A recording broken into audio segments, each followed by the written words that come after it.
Welcome back to Tap Tech, where we dive into devices before they officially arrive so you can decide whether they're worth the wait.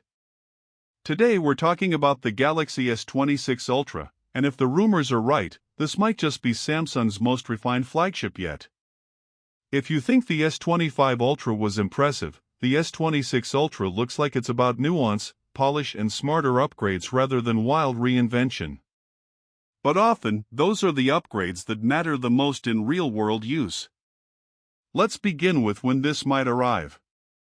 Sources suggest Samsung could unveil the S26 Ultra early in 2026, possibly around January or February. Production units are reportedly in final stages. That means if you're holding off on upgrading, this could be the one to wait for. Now let's talk design and display. Rumors indicate the S26 Ultra will keep a 6.9-inch display, similar to its predecessor. But the difference may lie in what's behind that screen. Sources point to a new OLED panel using Samsung's M14 technology, which promises higher brightness, better power efficiency, and thinner form factor. The frame is expected to be slimmer, corners more rounded, giving a slightly lighter and more comfortable feel in hand. So if you felt past Ultras were a bit bulky, the S26 Ultra could feel more refined. Under the hood lies arguably the most important upgrade: chip and performance. The S26 Ultra may use the custom Snapdragon 8 Elite Gen 5, or Gen 5 Plus depending on market, or Samsung's own Exynos 2600 in certain regions. This means faster CPU and GPU performance, better efficiency, and more headroom for advanced features like on-device AI. Leaks suggest RAM starts at 12 GB, with 16 GB options and up to 1 TB storage. That kind of power means smoother multitasking, better gaming, and more future-proofing. Let's dig into cameras, since that's always a standout for the Ultra line. The main sensor is still rumored to be a 200-megapixel unit, but now with a wider f/1.4 aperture over f/1.7 in the previous model, helping capture more light and improve low-light shots. The ultra-wide remains at around 50 MP, while telephoto capabilities include a stronger periscope 5x zoom, 50 MP, and a redesigned 3x zoom. Some leakers mention advanced video modes, 8K support, horizon lock, 4K at high frame rates, and pro-grade codecs.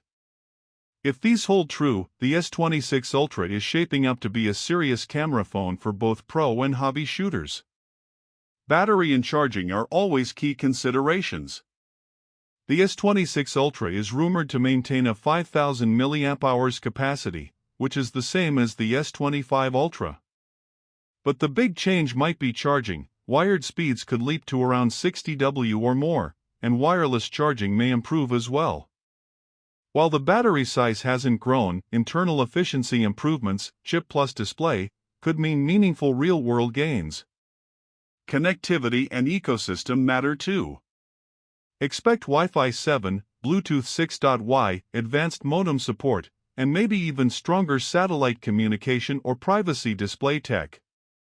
Samsung is also expected to launch the device with One UI 8, based on Android 16, with optimizations for AI, productivity, and longevity of updates. That means you're investing in a device that's designed to stay relevant for years. There are also interesting hints about features you may not expect: the possibility of a privacy display mode that makes the screen harder to view from side angles, variable aperture camera modules, or enhanced software-based zoom upgrades. If you care about privacy or content creation, these are features that resonate. Of course, it's not all bells and whistles. Some reports caution that upgrades may be more iterative than revolutionary. For example, the battery capacity staying the same, or camera hardware remaining largely unchanged while relying more on software enhancements. Also, regional variations in chipset, Exynos versus Snapdragon, could mean performance differs depending on where you buy. So if you're picky about specs, that's something to watch. Now, who should seriously consider the S26 Ultra? If you're using an older flagship, 2+ years old, this could be a meaningful upgrade, especially for camera, performance, or display improvements. If you own an S24 Ultra or even S25 Ultra, the question becomes whether these extra refinements are worth the cost. If you value the very best for content creation, photography, or future-proofing, then yes. For most general users, waiting another cycle might also make sense. In short, the Samsung Galaxy S26 Ultra promises to deliver refined excellence rather than a wild leap. A better display, more efficient internals, top-tier camera enhancements and thoughtful improvements. If Samsung nails execution and holds the price sensibly, this could be one of the strongest flagships of its class in 2026. Thanks for watching Tap Tech. If you enjoyed this breakdown, hit like, subscribe and ring the bell. We'll be watching the S26 Ultra closely and bringing full reveal coverage when it launches. Until then, keep looking ahead, keep evaluating, and I'll see you in the next one.